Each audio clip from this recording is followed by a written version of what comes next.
If you're any kind of wrestling fan, and straight away, I don't know what that means. What's a different kind of wrestling fan? You're either a wrestling fan or you're not a wrestling fan. It's not like you're a bag of crisps and you're a different flavour. Hell am I talking about? Nonsense aside, if you are into pro wrestling, you're probably well aware that on Netflix right now is the television series Glow that does focus on an 80s promotion and all the drama and shindigs that went down with that. Straight up too, you should definitely be watching it, especially because everyone on the planet does apparently have Netflix these days. Why? Another weird one. Here's why.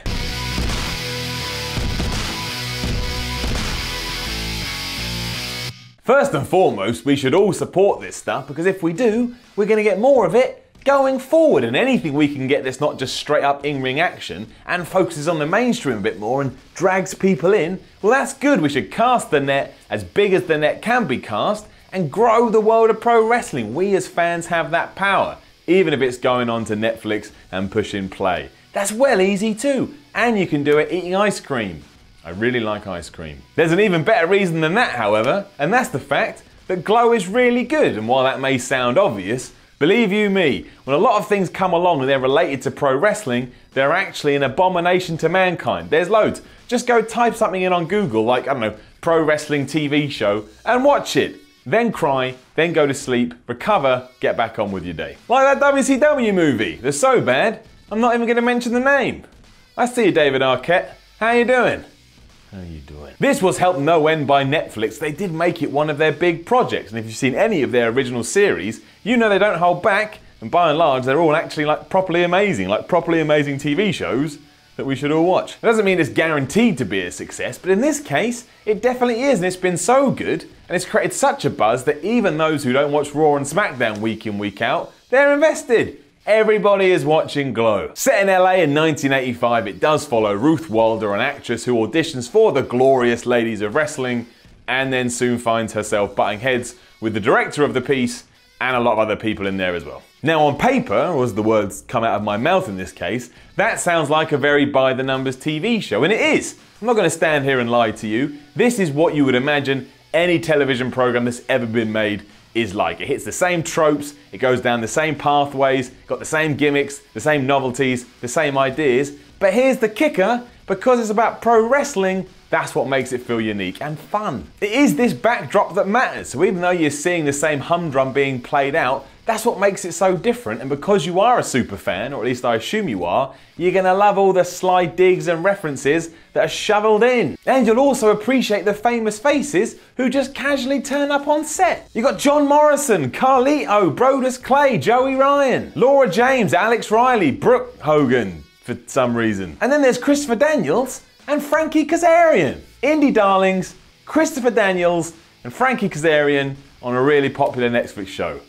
That's amazing. It makes us all massive nerds, of course, but one of these guys does walk on, you feel all special because you think you're part of some magic club that nobody else understands. You're sat there and you're like, I know that guy. He's from that other thing that I enjoy. You've seen them in the real world, and now they're in a wrestling-themed TV show, and that's just really nice. It's like when you were watching that 70s show, and for some reason The Rock and Ken Shamrock turned up. It warmed you to it all. Made you feel like, yes, I made it, and these are my friends. You also get archive footage featuring the likes of Hulk Hogan, Ric Flair, and George the Animal Steele, and that's just more loveliness to ground you in the world that Netflix are trying to create. Technically, Hulk Hogan is in Glow. Had to happen. And Ric Flair, Ric Flair. Whoa. Probably better than all this though is the female cast of Glow that all play their roles perfectly. Understanding each character and making it work, the whole show is actually really ridiculous too, and that just makes it even more entertaining. If you were to take a step back from the silliness and kind of ignore the context, you're probably going to raise an eyebrow, but because everyone here buys in so strong, it allows you to buy in too. You're like, you know what, if this is what you're going to do, and this is what you're presenting to me, no problem. I'm happy to go along for that ride. And in that sense, it is a lot like pro wrestling. I mean, that's exactly what pro wrestling tries to do. I mean, look at something like the Fashion Files. Now take the Fashion Files out of context. That is madness. But when you hurl yourself into it and just enjoy the ride, it's happy smiles all around. And where Glow is concerned, that benefits massively because it's got really high-end production values and feels really slick and cool. Furthermore, Glow zips through its 10-episode season so fast because each episode is only about 30 minutes long, and that is exactly the whole point. If you want to binge on this, it's been designed to binge on. It's probably why everything is so bright and flashy as well. You buy in instantly with your eyes, then you hang around because it's all snazzy and stupid and weird and fast-paced.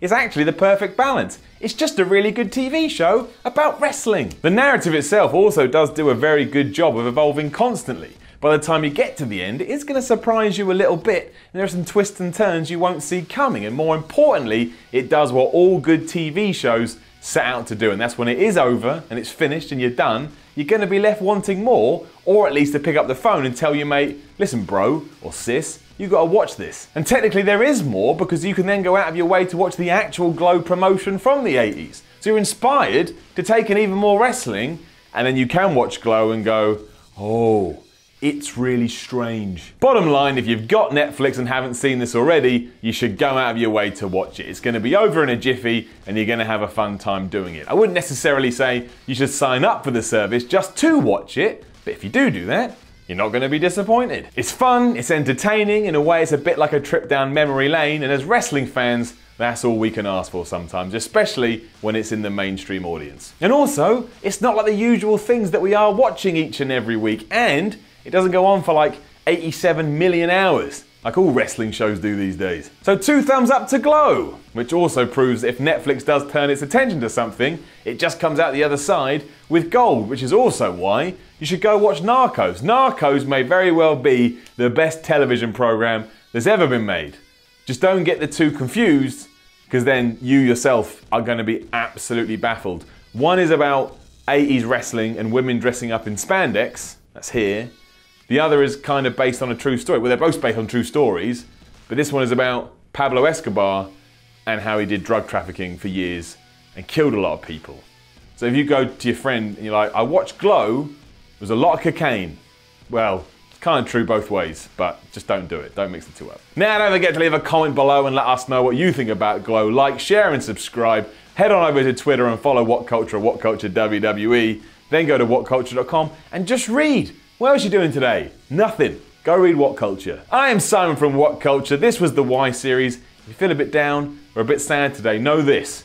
Everything's going to be alright. Because it always is. Weast your pie holes, you dirty, sweaty marks. You think you're a smart mark, do you? A smart, is it? Then answer me this simple wrestling question. From which African country was Kamala Builders coming from?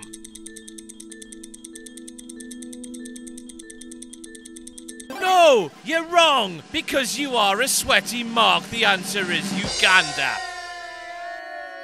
Improve your knowledge and test your bastard self with the new What Culture Wrestling Trivia game, available now at shop.whatculture.com.